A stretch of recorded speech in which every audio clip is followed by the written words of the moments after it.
La epístola del apóstol San Pablo a los Gálatas. Iniciaremos el estudio de esta carta a los creyentes en Galacia con la gracia de Dios, y quisiera leer los primeros 5 versículos. Escrito está en la palabra de nuestro Señor. Gálatas 1, verso 1. Pablo, apóstol, no de parte de hombres, ni mediante hombre alguno, sino por medio de Jesucristo y de Dios el Padre, que lo resucitó de entre los muertos, y todos los hermanos que están conmigo, a las iglesias de Galacia. Gracia a ustedes y paz de parte de Dios, nuestro Padre, y del Señor Jesucristo, que se dio a sí mismo por nuestros pecados, para librarnos de este presente siglo malo, conforme a la voluntad de nuestro Dios y Padre, a quien sea la gloria por los siglos de los siglos. Amén. Amado Padre, te agradecemos que el día de hoy podemos escuchar tu palabra, pero te necesitamos, Señor. Tú y nosotros sabemos que somos pecadores. Nosotros no tenemos capacidad para comprender las abundantes riquezas y profundidad de tu sabiduría que hay en este texto, a menos que sea por tu Santo Espíritu, a menos que sea para cumplir un propósito en la vida de cada uno de nosotros. Y te suplicamos en el nombre de Jesús, primeramente, perdón de nuestros pecados por causa de que tú eres santo y que tu palabra es santa. Y que ilumines los ojos de nuestro entendimiento para que podamos ver las abundantes riquezas de tu gracia para con nosotros y tu bondad que es en Cristo Jesús, a través del estudio de esta carta a los Gálatas. Ayúdanos, Señor. Te lo suplicamos, ayúdame, Señor, a expresar realmente el significado, Señor, y la aplicación que tenga para la vida de cada uno de nosotros. Ayúdame, te lo pido, en mi debilidad. En el nombre de Jesús, concédeme tu gracia.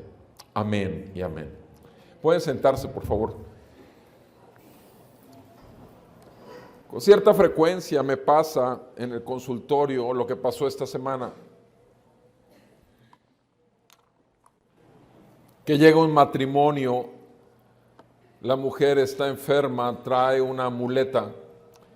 El asunto es que son pacientes de tiempo atrás, pero en algún momento alguien estaba dentro de lo que cabe bien, pero le dijeron que en otro lugar fuera de aquí había un médico increíble, con un aparato increíble, con un tratamiento increíble para prácticamente todas las enfermedades. Entonces sucede que este matrimonio tomaban el camión que les cobraba 500 pesos junto con un camión especial de puras pacientes que iban a ver a ese médico increíble. 500 pesos, y cuando los vi esta semana llevaban 5 viajes de 500 pesos, más el llegar y la consulta y el montón de medicinas, porque me llevaron una bolsa de medicinas y de todos los sabores y colores, y total que entre todo ya habían gastado a lo mejor unos 8,000 pesos. Y el asunto es que estaba dándole tratamiento cuando llegó y le pusieron, me llevó también las gráficas, que el aparato extraordinario, según las palabras, ese aparato extraordinario detectaba todo. Si la punta del pelo está enfermo, ese aparato detecta todo. Entonces me llevaba las gráficas y los resultados.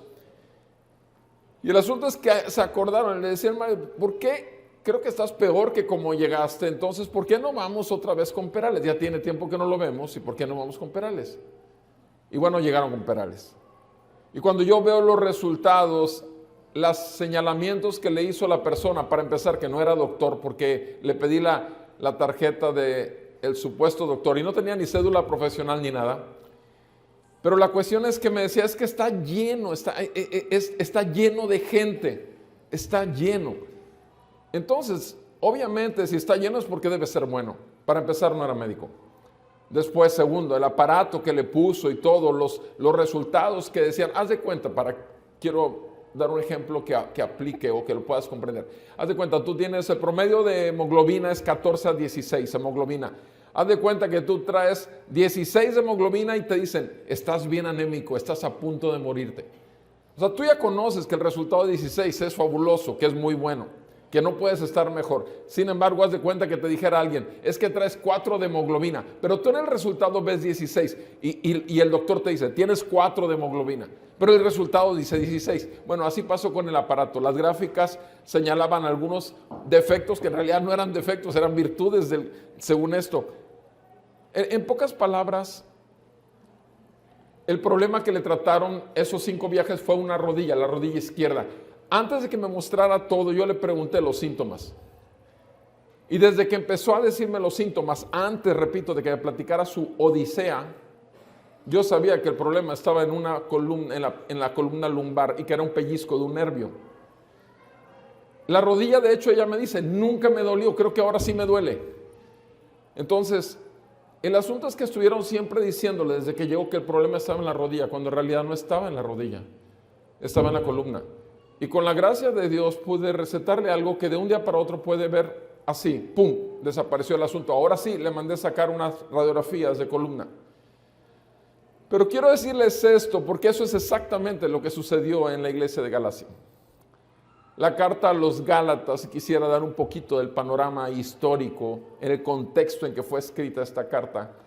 La carta a los Gálatas es una carta muy diferente a todas las demás cartas de Pablo, del apóstol Pablo.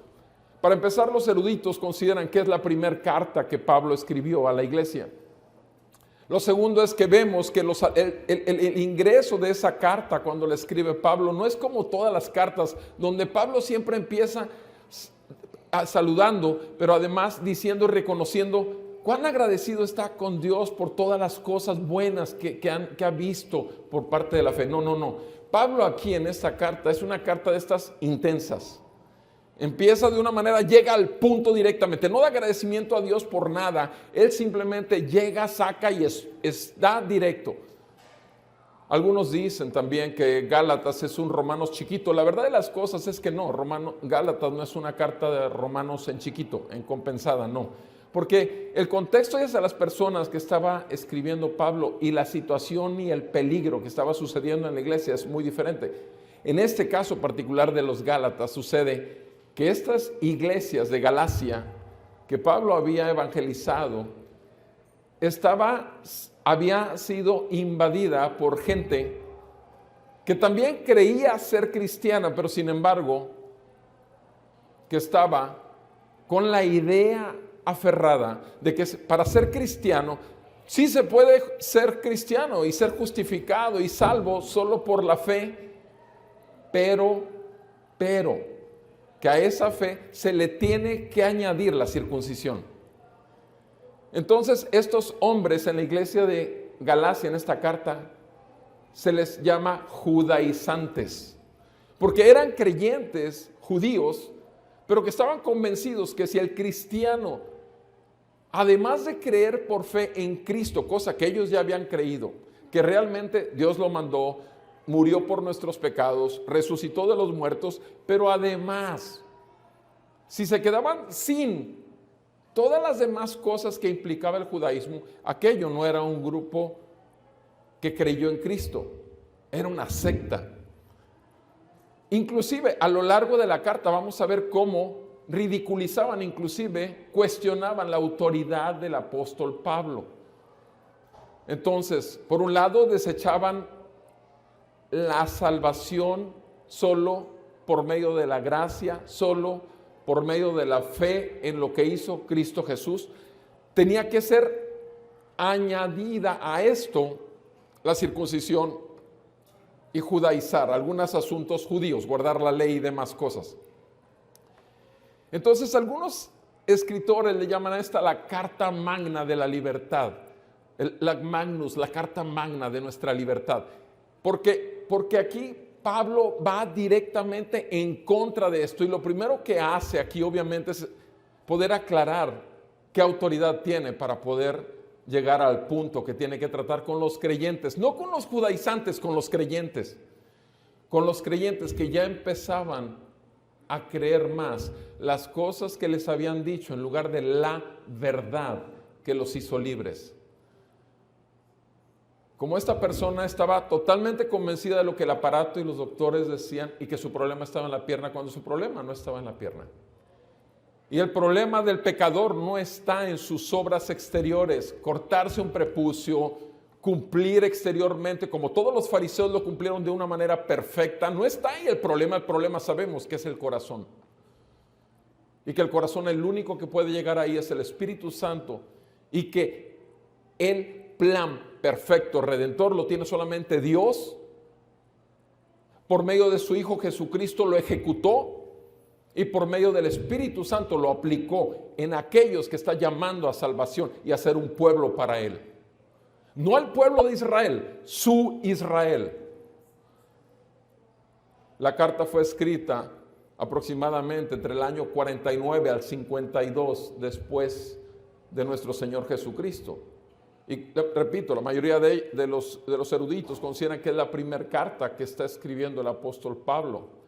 Y la escribió a las iglesias que estaban en el sur de la zona de Galacia, que es una provincia de Roma, y que en ese tiempo particularmente estamos hablando que eran gente gentil, no eran judíos, la mayoría eran gentiles, alguno que otro judío que se había convertido y que estaba ahí. Pero el asunto es que esos gentiles convertidos y ya cristianos por la fe en la sangre derramada a su favor y en la resurrección de Cristo y en la vida perfecta de Cristo, empezaban a convencerse de que Pablo no tenía ninguna autoridad moral, que el evangelio poco tenía validez si no se le añadía la circuncisión y el judaizar.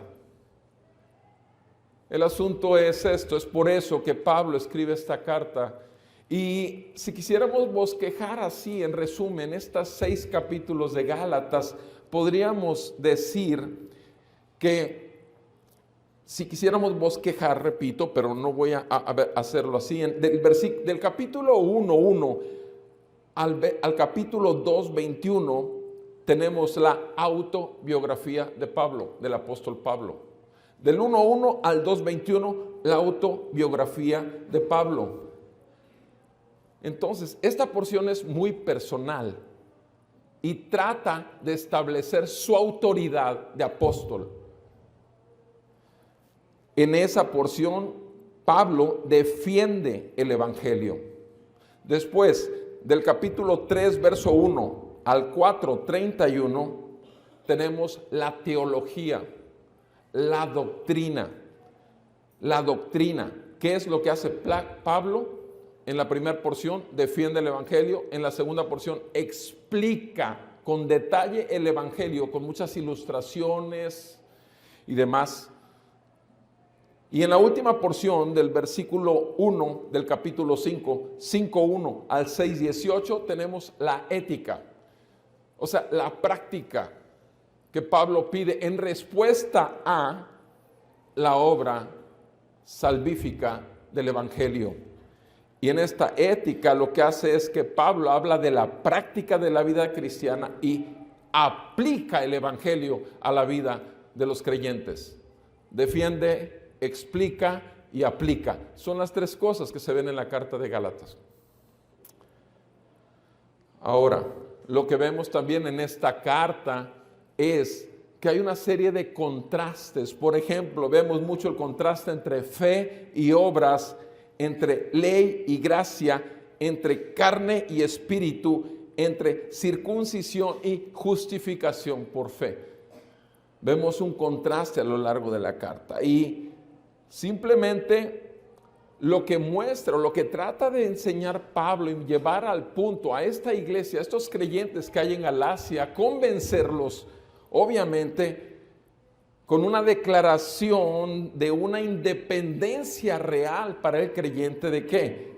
De que el creyente solamente es salvo por gracia, por fe en la obra de Cristo y nada más, solo por fe. No hay que añadirle más, porque si no, en vano habría sido la venida de Cristo, su vida perfecta, su muerte perfecta y su crucifixión perfecta y su ascensión al trono. Con esta visión y este panorama general, ahora sí quisiera exponer con la gracia de Dios los primeros 5 versículos. ¿Por qué? ¿Qué es lo que vemos aquí en estos 5 primeros versículos? El fundamento. El fundamento. Pablo quiere poner de dónde va a partir para poder hablar esto. Y en el fundamento, en estos 5 versículos, lo vamos a ver de esta manera. Los primeros 2 versículos vamos a hablar de la autoridad de Pablo. La autoridad de Pablo. Después, en el versículo 3 y 4, vamos a hablar del Evangelio de Cristo. El Evangelio de Cristo. Y después, en el versículo 5, la gloria de Dios.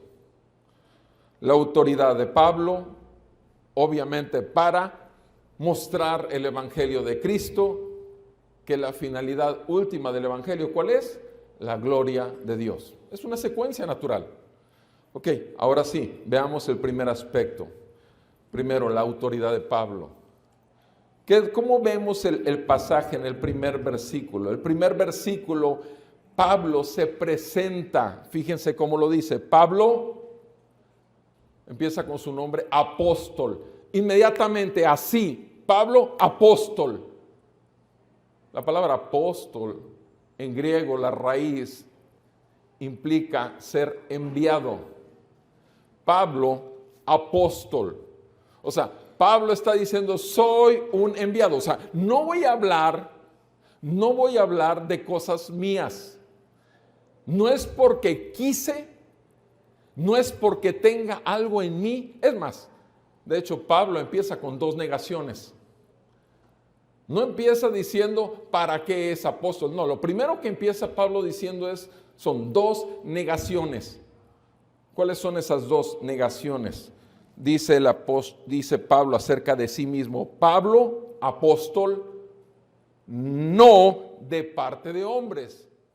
No de parte de hombres. Entonces, lo primero que está diciendo es que mi autoridad de apóstol, mi autoridad para traer el Evangelio y para defender el Evangelio y para explicar el Evangelio, no viene de parte de hombres. No es de parte de hombres. Yo no escogí esto. No es de hombres, no de parte de hombres, ni, se fijan, una segunda negación, ni tampoco mediante hombre alguno. Ok, ¿qué está diciendo Pablo? Ningún hombre lo está enviando y tampoco lo que está haciendo lo está haciendo mediante alguna influencia de algún hombre. No, esas son las 2 primeras negativas. Realmente Pablo no trae un mensaje de hombres ni tampoco es enviado de parte de hombres. Eso es lo primero, 2 negaciones. Repito, la autoridad apostólica de Pablo estaba en juego. Se había denigrado su autoridad apostólica por los judaizantes que habían llegado e impactado negativamente a la iglesia, diciéndoles que no era suficiente Cristo, que no era suficiente su sangre, que no era suficiente su resurrección, que había que hacer más para ser salvo y reconocido justo delante de Dios. Entonces, lo primero, repito, son estas 2 negaciones. Después de esto, después de estas 2 negaciones, entonces encontramos a una doble afirmación. Ahora tenemos 2 afirmaciones y veamos cómo lo dice Pablo. O sea, no soy apóstol de parte de hombres ni mediante hombre alguno. Ahora las 2 afirmaciones, ¿cuáles son? Sí soy apóstol por esto. Soy apóstol por medio de Jesucristo.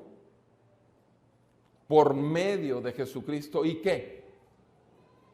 por medio de Jesucristo y de parte de Dios. De parte de Dios. Por eso Pablo dijo, yo no vengo de parte de hombres.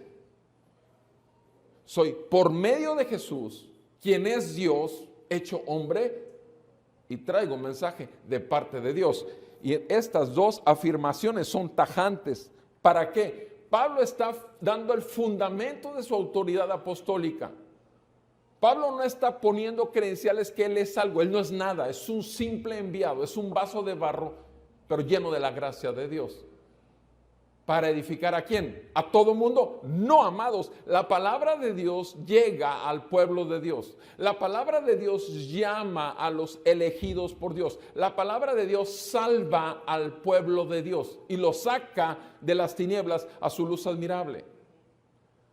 Así es como actúa la palabra de Dios. Y eso no lo decidió nadie en la tierra, solo Dios el Padre, y por medio de Jesús sigue enviando el mismo mensaje.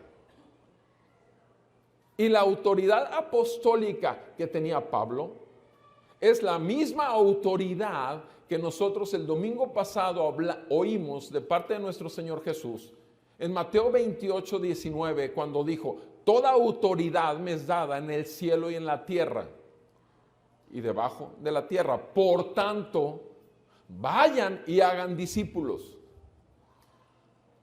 Sabemos realmente que a lo largo de los siglos, porque estamos ya, ¿en qué siglo? Estamos en el siglo XXI.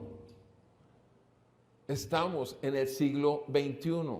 Estamos en el 2019 después de que Cristo tocó la tierra.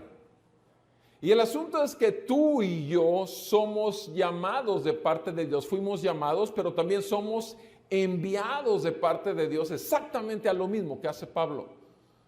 Entonces, el reconocer nosotros la autoridad que la palabra ha tenido en nuestras propias vidas, al confrontarnos con nuestro pecado, al mostrarnos la santidad de Dios, al ver nuestra imperiosa necesidad de un Salvador, porque el juicio y la ira de Dios está sobre nosotros, eso mismo que nos fue revelado por gracia, por medio de la fe, por medio de la obra de Cristo, a través de las cartas de Pablo y de toda la Escritura que es inspirada por Dios, infalible porque no falla en hacer aquello para lo cual es enviada, que ya lo leímos en Isaías 55. Es inerrante porque no tiene error alguno, puesto que es inspirada por el Dios perfecto. Y además de esto, es suficiente para salvar al pueblo de Dios. Así es la palabra de Dios y es nuestra verdad, es nuestro fundamento. Y Pablo lo que está diciendo es, mi autoridad apostólica proviene de el plan de Dios y es por medio de Cristo el que me envió. Al final de cuentas fue nuestro Señor Jesucristo el que su presencia, su gloria se manifestó delante de Pablo cuando iba camino a Damasco. ¿A qué? A perseguir cristianos, como lo hace mucha gente. Se presentó el Señor delante de Pablo y así le manifestó su propósito: eres un enviado de mi parte. Y así se presentó delante de ti y de mí.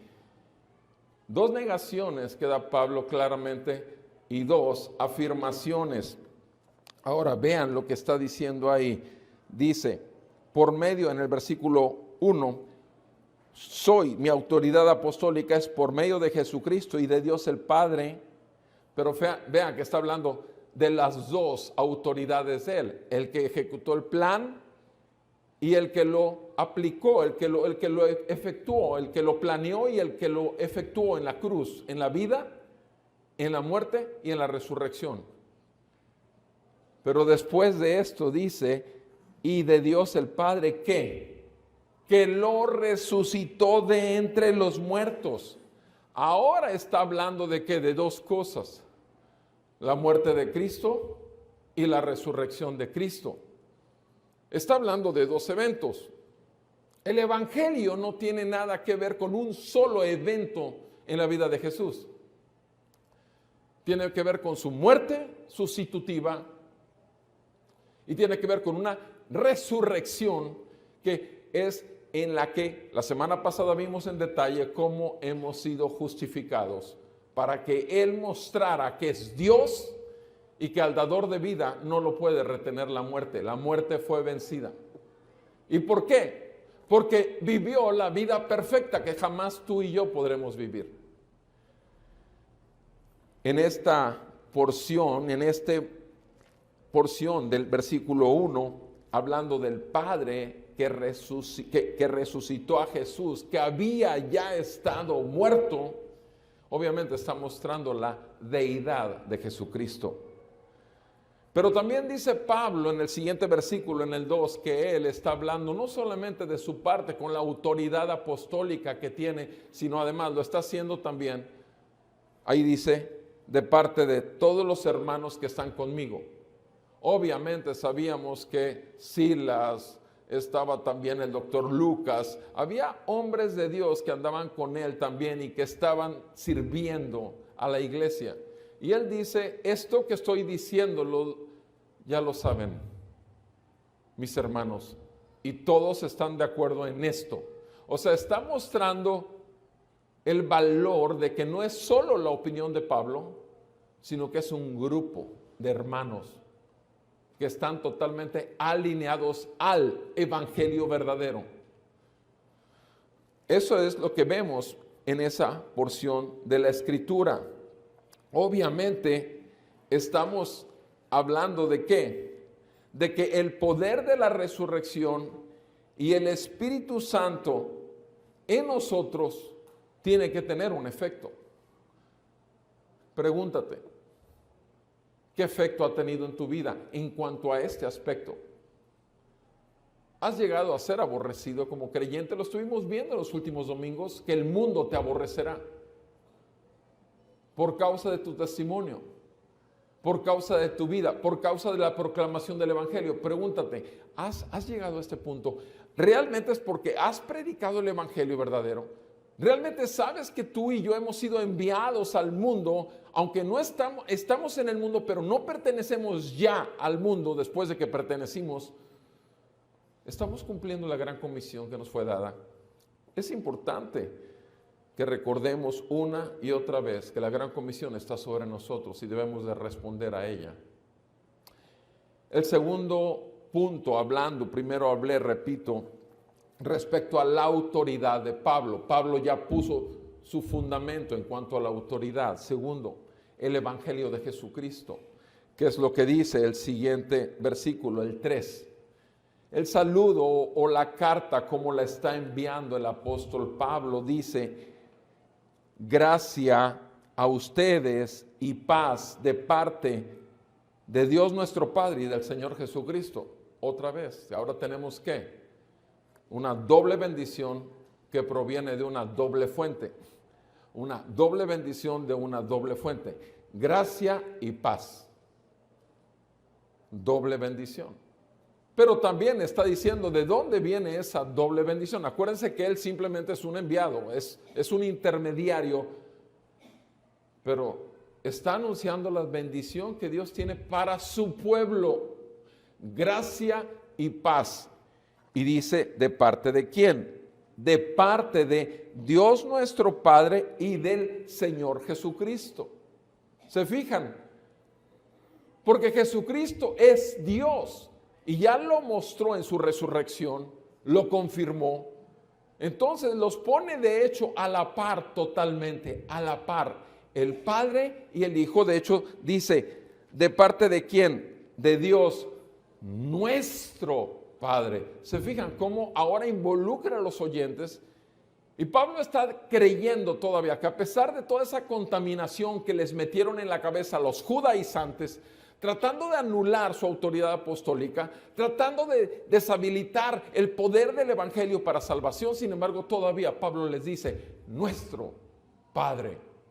Todavía Pablo considera, es misericordioso y les habla como unos verdaderos hermanos, porque Pablo sabe que de todos los oyentes de este mensaje, solo el pueblo de Dios responderá.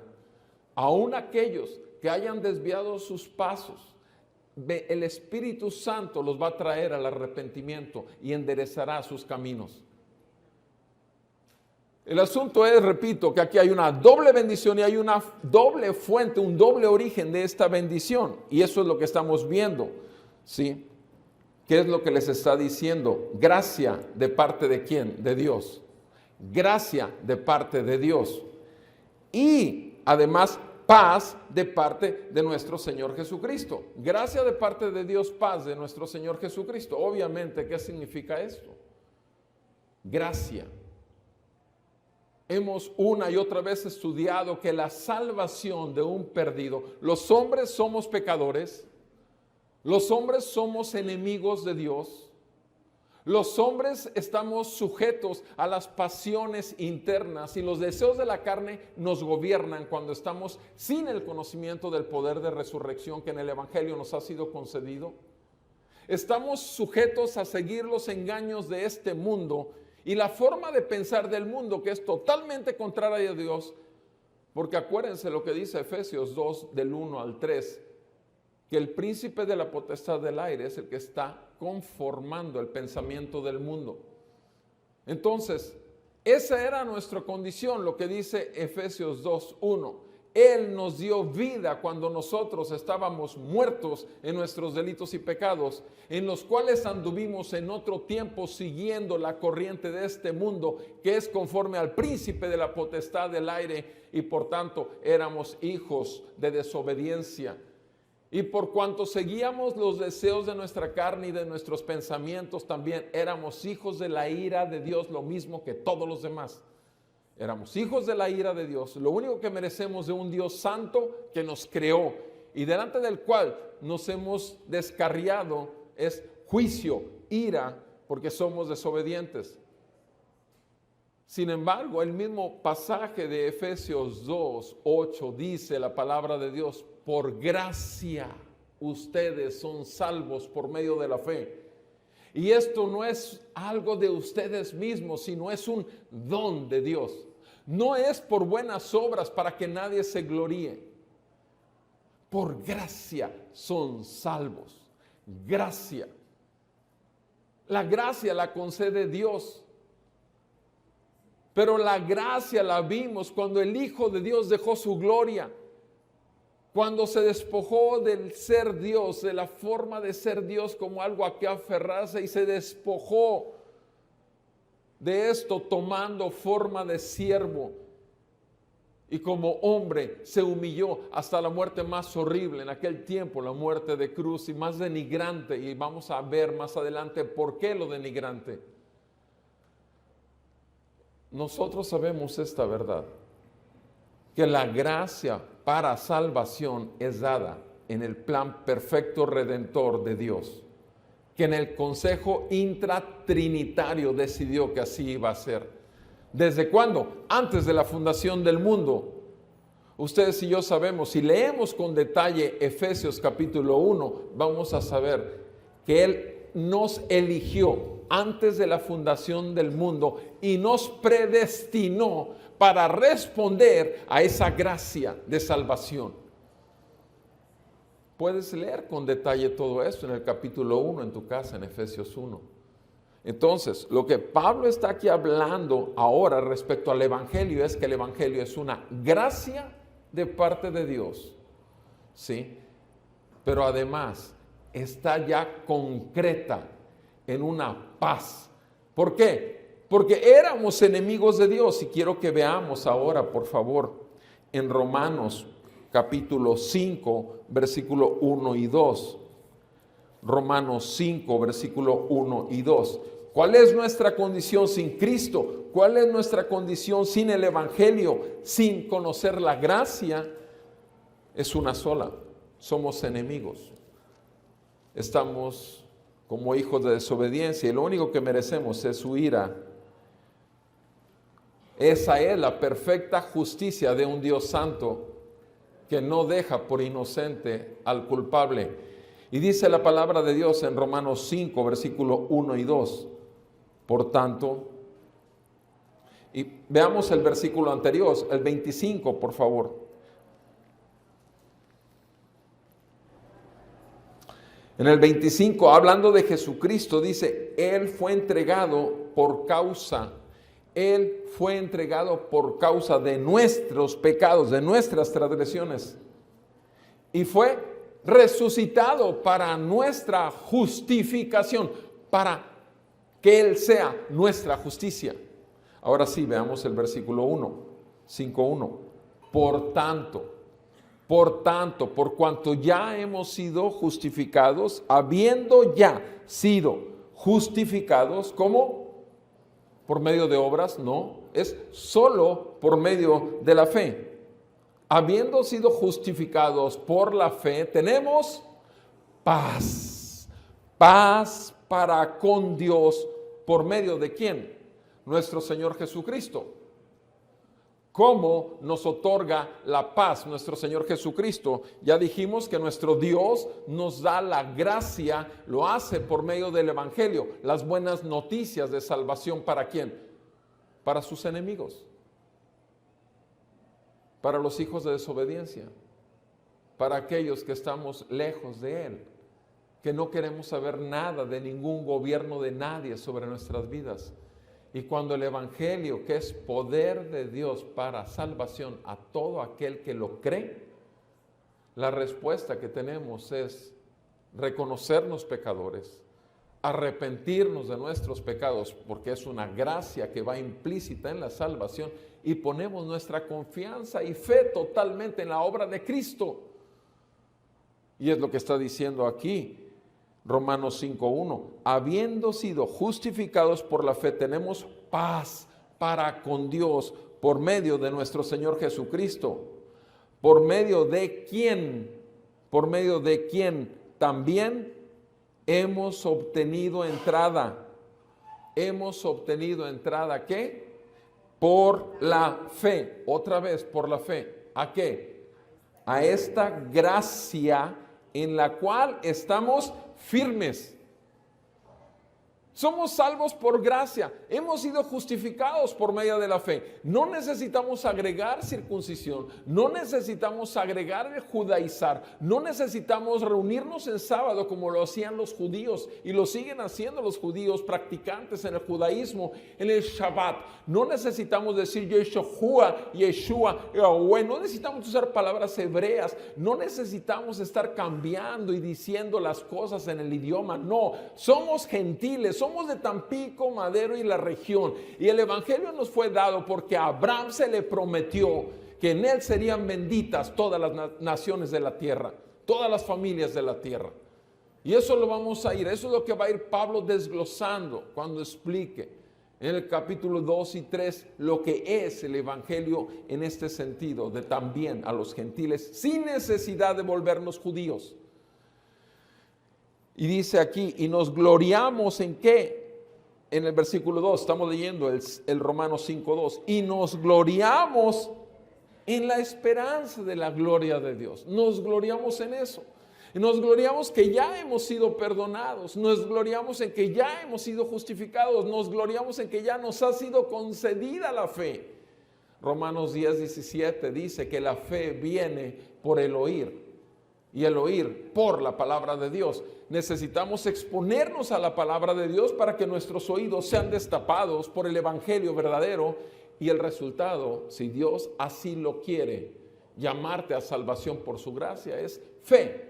Fe en la obra salvífica de Cristo, fe en cada una de las promesas, fe y esperanza en que Él que empezó en ti la buena obra, como dice Filipenses 1:6, en tu corazón, Él se encargará de perfeccionar la obra que empezó en ti hasta el día de Jesucristo. Lo dice el Señor. Entonces, gracia y paz. Éramos enemigos de Dios. Vean conmigo, por favor, Romanos 8, versículo 32. Romanos 8, 32 dice la palabra de Dios. El que no eximió ni a su propio Hijo, sino que lo entregó por todos nosotros, ¿cómo no nos concederá también con Él todas las cosas? ¿Se fijan? ¿Cómo no nos concederá con Él todas las cosas? Todo lo que necesitamos para poder llegar hasta el final de nuestra esperanza y ver su gloria, Todo, en todo el proceso de vida, desde que Él nos llamó hasta que Él nos reciba en sus brazos abiertos y perforados por nuestros pecados, todo ya nos ha sido dado por gracia. ¿Sí? Él no empieza una obra y la deja inconclusa. Él es Dios, por favor. Él no es un juguete, Él no es un concepto abstracto. Es tu creador y mi creador. Y Jesucristo manifestó cómo es Él, quién es Él. Lo vimos, vimos su gloria, gloria como del unigénito Hijo de Dios. Dios es espíritu, sí, pero sin embargo, Él vino y manifestó la perfecta imagen de Él en Cristo. Y sin embargo, vino a servirnos. No vino para presumir ni mostrar e imponer su gobierno. Vino a morir. Él vivió la vida que tú jamás podrás vivir, ni yo podré vivir. Perfecta, tentado en todo, pero sin pecado. Y es así como fue a la cruz, como el cordero sin mancha que había sido entregado. Miles y miles de corderos en el Antiguo Testamento fueron sacrificados, pero ninguno de ellos podía realmente cumplir la perfecta justicia de Dios. Solamente su propio Hijo en la cruz resultó que era el único propiciación por nosotros. Él es nuestra propiciación, el único capaz de aplacar, quitar de nosotros el juicio y la ira venidera. No hay más, no hay otro como Él. Bendito el Señor que al resucitarlo y cuando nuestro Señor se fue, nos prometió que enviaría a su Espíritu Santo. Y nuestro Señor Jesús también, cuando estaba hablando aquí en la tierra, antes de ser llevado a la cruz, Jesucristo dijo: las palabras que yo les estoy dando son vida y son espíritu. Este no es un libro lleno de letras. Este libro tiene vida y es espíritu, porque es Dios hablándole a los suyos.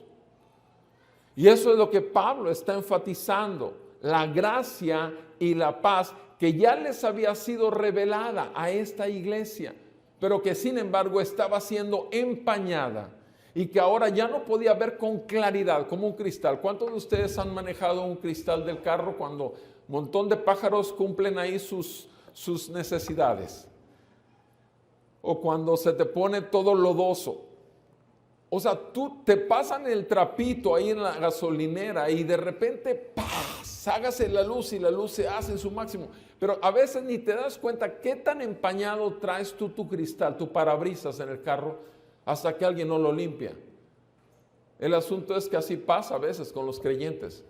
Lo has llenado de tantas cosas que no puedes ver con claridad la gloria de Dios. Que no puedes ver con claridad el trono de la gracia que está abierto para hallar oportuno socorro cada vez que tengas necesidad y cada vez que te veas débil. Y empiezas a vivir en base a ¿qué? A tus obras. Empiezas a vivir confiando en que lees 20 capítulos al día de la Biblia. Empiezas a vivir confiando en que eres servidor en la iglesia. Empiezas a vivir confiando en que a muchos les has invitado a tu iglesia. Empiezas a vivir en obras. En muchas iglesias, en muchas congregaciones llamadas cristianas, se les puede predicar el evangelio, pero así los meten en un sistema de obras. Y tienes que dar mínimo el 10% de tus ingresos y lo demás cuenta como ofrenda. No puedes quedarte solo con el 10%. Y así tienes que meterte a leer toda la Biblia en un año completa. Si no la lees en un año completa, así tienes que entrar a este curso de discipulado. No estoy diciendo que todo esto esté mal. El asunto es obligar a la gente a hacer algo que el Espíritu de Dios no pone en ellos el querer como el hacer. Porque al Señor lo que le importa es el corazón. Y una persona realmente salva sabe lo que dice la palabra en 9:23. Jesucristo dijo: aquel que quiera servirme, dice Lucas 9:23, niéguese a sí mismo, tome su cruz y sígame. O sea, el Señor, así como se entregó por nosotros, nos exige lo mismo. Él, no los pastores. Él, no el liderazgo de una iglesia. Él te dice, niégate a ti mismo, no busques tus propios intereses y tu propio reino, porque ya no te perteneces a ti mismo, le perteneces a aquel que compró con su sangre tu vida entera y tu futuro también en la eternidad. Niégate a ti mismo, tome su cruz y sígame. ¿Y qué dice el siguiente versículo?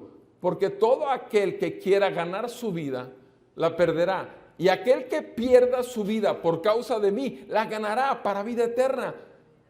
O sea, es una realidad.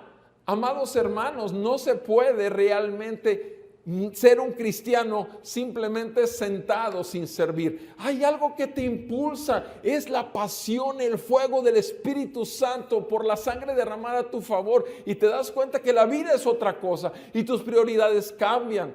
Y quieres estar a los pies del Señor, adorándole en tu casa, en la iglesia. Quieres estar con la familia en la fe, con los que vas a pasar la eternidad adorando al Cordero. Quieres pasar tu tiempo en intimidad en tu casa, en oración, pero también lo quieres hacer en la congregación de los santos. Y empiezas a tener un ajuste. Y tú sabes lo que dice la palabra en Romanos 12, versículo 1 y 2. Dice que tenemos que renovar nuestro entendimiento para que sepamos cuál es la esperanza a la que hemos sido llamados y cuál es la esperanza de los santos, y para que conozcamos su perfecta, buena y agradable voluntad, ofreciéndonos como en un sacrificio vivo, santo, agradable a Él, que es el motivo de nuestro culto racional. Racionalmente lo entendemos, no hallamos cómo, queremos darle todo porque Él dio todo, pero no porque vengan judaizantes a decirnos que tenemos que hacerlo y añadirle a la salvación obras. Muchos apoyan en el libro de Santiago diciendo que Santiago habla de la salvación por obras. El asunto es esto, el asunto que las dos cartas fueron escritas en contextos muy diferentes. Santiago le está escribiendo a gente que no quería hacer obras, que quería estar cómodo, eran ricos, adinerados, querían lo mejor, querían hacer negocios por todas, pero no querían nada del reino. Y a eso les escribe Santiago y les explica que si tienes fe realmente tienes que tener obras. En ese contexto fue escrito la carta a Santiago, pero en cambio esta carta es diferente al contexto. En este contexto es que las obras no te salvan, sino la gracia y la paz que has recibido por medio de Dios en Cristo Jesús por el Evangelio para una nueva vida. Y es ahí sí donde las obras salen, brotan, realmente las busca uno. Porque sabe que ya vivió para otro, para aquel, el diablo, Satanás, el engañador, el mentiroso. Estamos conscientes entonces, amados hermanos, de que la gracia y la paz es una doble bendición que vienen de Dios el Padre y Dios el Hijo. Pero también veamos ahí en nuestro texto que estamos estudiando, por favor, otra vez volvamos a Gálatas. Dice la palabra en el versículo 4, dice, hablando de Jesús, Él se dio a sí mismo por nuestros pecados. Él se dio a sí mismo por nuestros pecados. Fíjense cómo lo dice. Él se dio voluntariamente. Ustedes saben que en Juan 10 así dice nuestro Señor Jesús. Dice, tengo poder para entregar mi vida y tengo poder para volverla a tomar. Aquí el asunto es este. Aquí tenemos una doble voluntad. ¿Por qué? Porque el Hijo voluntariamente se entrega. Pero ¿qué es lo que vemos ahí al final del versículo 4? ¿Conforme a qué? A la voluntad del Padre. Otra vez tenemos una doble información. La voluntad del Hijo es la misma que la voluntad del Padre.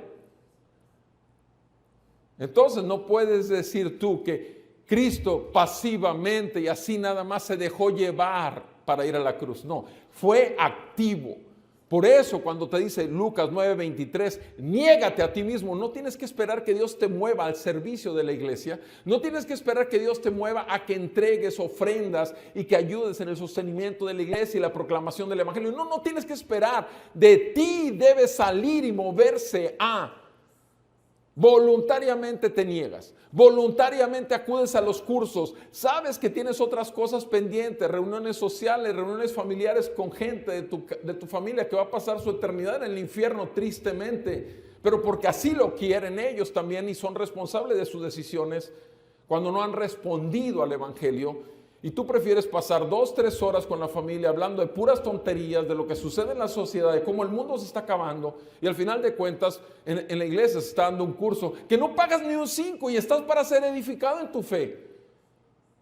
Amados, ¿ustedes creen que los cursos y el discipulado, las reuniones que tenemos entre semana y los demás y los cursos que se abren son simplemente para llenar espacios de tiempo? No, amados.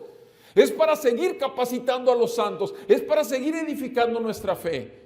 Porque tendremos días malos en nuestra vida y que vamos a tener que enfrentar esos días malos. Y la única manera que el cristiano verdaderamente lo hace de manera que glorifica a Dios es con su gracia. No hay otra manera. Pero para tener gracia necesitas tener conocimiento. Porque sin conocimiento la gracia está totalmente esparcida en un mundo religioso. Solamente en un mundo religioso. Entonces vemos lo que dice el versículo 4. Él se dio a sí mismo, repito, Él, aquí vemos una doble voluntad, la voluntad del Hijo. Él voluntariamente, Jesús se entregó por nuestros pecados. Él no tenía que pagar ninguno, no cometió ninguno. Hebreos nos dice que fue tentado en todo, pero sin pecado. ¿Y por qué lo hizo? ¿Por qué murió en nuestro lugar? Por nuestros pecados, para cumplir la perfecta justicia de un Dios santo que exige justicia para poder estar delante de Él. Para librarnos, ahí dice, para librarnos de este presente siglo malo, librarnos. El Señor nos libró, primeramente de Él mismo, porque Él es un Dios santo, que tiene que descargar la ira sobre el pecado y sobre el pecador que lo carga. Entonces, primero nos libró de Él mismo, de su santidad y que exige una justicia. Y por medio de la justicia de Cristo ya nos libró de esto, de la ira venidera. Nos libró del engaño del mundo y del gobierno de Satanás sobre nuestras vidas que nos tenía esclavizados a tantas mentiras religiosas. Nos libró del poder del pecado en nosotros mismos. No reine pues el pecado en sus cuerpos mortales, de modo que lo obedezcan en sus concupiscencias, dice Romanos 6. ¿Sí? O sea, ya no tiene por qué tener el pecado gobierno sobre mi mente, sobre mis pensamientos. 2 Corintios 10, derriben todo argumento y todo argumento que se levanta y toda altivez que se levanta en contra del conocimiento de Dios y lleven en obediencia cada pensamiento a Cristo, porque nuestra lucha no es contra carne ni sangre, sino contra huestes espirituales en las regiones de maldad. Amados, es la verdad, estamos en un mundo de guerra, Satanás existe y tiene totalmente esclavizados a los demás, pero aquí el punto es que los de Galacia, todos ellos estaban siendo llevados, sutilmente estaban siendo llevados otra vez a la esclavitud de las obras, a la esclavitud de confiar en ti mismo, a la esclavitud de poder agradar a los hombres, porque lo querían hacer para agradar a todos estos líderes judaizantes que llegaron ahí a la iglesia, pero no a Cristo. Amados, hay que tener mucho cuidado. 2 Corintios 5, versículo 18, vean conmigo por favor. 2 Corintios 5, verso 18, dice la palabra del Señor. Y todo esto procede de Dios, quien nos reconcilió consigo mismo, quien nos reconcilió. Él nos reconcilió. Nosotros éramos enemigos, nosotros éramos rebeldes, nosotros buscábamos los deseos de la carne, los deseos de los ojos y la vanagloria de la vida. Pero Él nos libró, Él nos reconcilió con Él mismo por medio de Cristo y también nos entregó el servicio, el ministerio de la reconciliación. Entonces, ya no solamente es el apóstol Pablo, sino tú y yo tenemos un servicio, un ministerio, una gran comisión, como lo vimos el domingo pasado, de ir y hacer discípulos a todo lugar. quien nos reconcilió con Él mismo por medio de Jesucristo y nos dio el ministerio de la reconciliación, a saber, que Dios estaba en Cristo reconciliando al mundo con Él mismo, no tomando en cuenta a los hombres sus transgresiones. Bueno, si no nos tomaba en cuenta nuestros pecados, quería decir que alguien tenía que pagar por ellos. Sí, eso es lo que dice más adelante. ¿Sabe quién pagó por ellos? Jesús. Le fueron puestos, le fueron imputados, fueron puestos a su cuenta como si fueran de Él, cuando no tenía pecado, ninguno. Y lo hizo por amor a su Padre, lo hizo por amor a su nombre y lo hizo por amor a un pueblo. Dice, no tomando en cuenta a los hombres sus transgresiones, y nos ha encomendado a nosotros la palabra de la reconciliación. Otra vez, segunda vez que lo dice. En el versículo 18 dice que tenemos el ministerio de la reconciliación. Y ahora aquí nos dice que no se encargó a nosotros los creyentes. Otra vez, la palabra de la reconciliación. Estamos obligados, amados, no por el pastor. Es por Cristo mismo, por Dios que te salvó. Versículo 20, por tanto, por este hecho, por esta gracia y esta paz que has recibido, por tanto, somos embajadores de Cristo. Somos embajadores. Este pedazo aquí de terreno está ahorita lleno de santos. Este pedazo aquí somos ciudadanos celestiales. Estamos en el mundo, pero no pertenecemos al mundo. Este pedazo aquí es una embajada del reino. Y cada uno de nosotros somos embajadores. Cada uno de nosotros somos mensajeros y enviados con el mismo mensaje que Pablo tenía. Somos embajadores de Cristo, como si Dios rogara por medio de nosotros a la gente que todavía está perdida. Reconcíliense con Dios, reconcíliense con Dios. Ese es nuestro mensaje. Estás en enemistad con Dios. Eres un pecador y Dios es un Dios santo. El juicio de Dios está sobre ti, pero mientras haya tiempo y no has muerto todavía físicamente, corre, huye de la ira venidera. Corre a la cruz. Confiesa tus pecados delante de Dios. Él te concede el arrepentimiento por su Santo Espíritu y por su palabra de poder. Pero tienes que predicar que Cristo vino al mundo para salvar pecadores. Tienes que dar el evangelio tal cual es. El Salvador no viene más por perdidos. El Salvador no viene más por pecadores. No viene por buenos, viene por malos. Y todos somos malos. Necesitamos arrepentimiento y fe, no solamente en el día de nuestra salvación, cada día de nuestras vidas necesitamos vivir en arrepentimiento y fe. Necesitamos arrepentirnos en no predicar el evangelio. Necesitamos pedirle al Señor que nos conceda realmente ser embajadores. Y un embajador no se esconde debajo de una cama. No, un embajador sale, la luz ilumina las tinieblas. ¿Cuál es el problema actual de la iglesia que tenemos en el mundo entero? El problema somos la iglesia, porque el Espíritu Santo es el mismo, la palabra es la misma, el poder es el mismo. Pero ¿qué estamos haciendo nosotros, amados? Nuestro ruego al mundo es: reconcíliate con Dios. Versículo 21. La razón, el por qué lo hacemos. Por esto, porque aquel que no conoció pecado alguno, aquel que jamás cometió pecado alguno, Dios lo hizo pecado. Dios puso a cuenta de él el pecado nuestro por nosotros. Otra vez vemos aquí un doble intercambio. Un doble intercambio. Cristo por nosotros. Los pecados nuestros, ¿a cambio de qué? De su justicia. Otra vez un doble intercambio. Tremendo doble intercambio.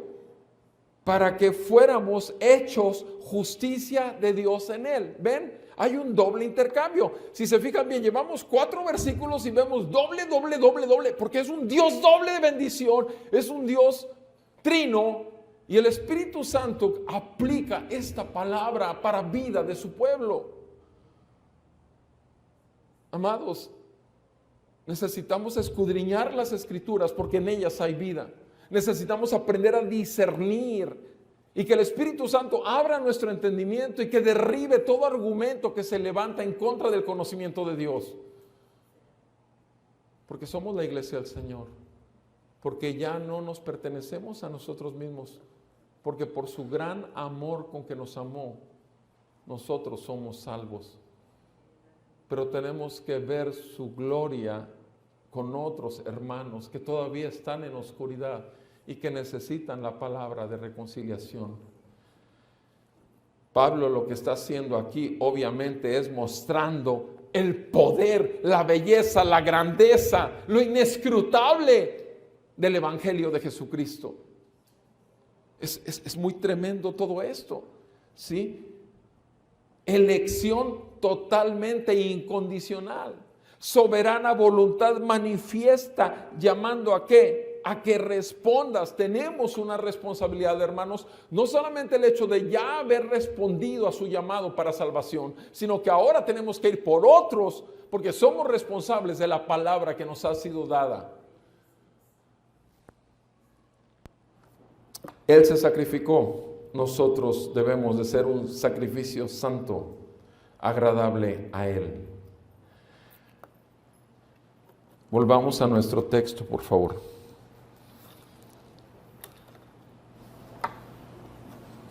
En el versículo 4 dice que todo esto es conforme a la voluntad de nuestro Dios y nuestro Padre.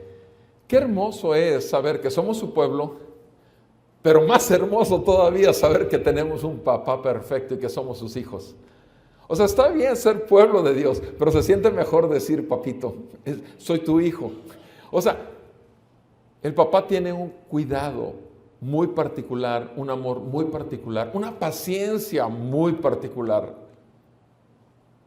pero también tiene una responsabilidad muy particular. Y obviamente cada vez que nos da la palabra, Él está haciendo la obra. Él sigue la obra en ti y en mí. Y obviamente nosotros como hijos debemos estar atentos. Porque un corazón dispuesto y atento a escuchar al Padre, realmente es el que va a traer honra y gloria y alabanza al Padre. Pero un corazón endurecido, que está nada más viendo si ya se acabó el tiempo para ir a comer lo que tengo que comer, etcétera, etcétera, etcétera. Tú sabes de qué estoy hablando.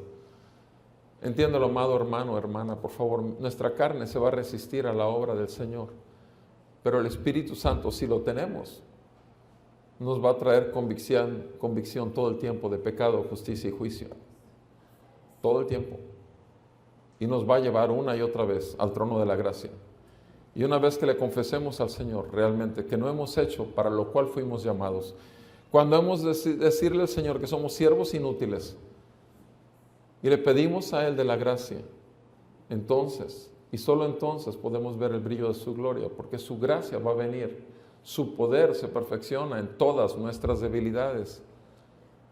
Iglesia, necesitamos despertar, porque es muy fácil decir honra, gloria y alabanza a aquel. Es muy fácil decirlo. Imposible vivirlo si no es por el Espíritu de Dios y la palabra de Dios morando en un creyente. Y eso es el último aspecto, el tercer aspecto. Hablamos de la autoridad, obviamente de Pablo, del poder del Evangelio y lo tercero, todo esto que trae, la autoridad del enviado, el mensaje que está llevando, lo único que produce debe de ser ¿qué? Una sola cosa. Ahí lo dice en el versículo 5. A Él sea la gloria. A Él sea la gloria. Es en forma natural. A quien sea la gloria por los siglos de los siglos. Amén.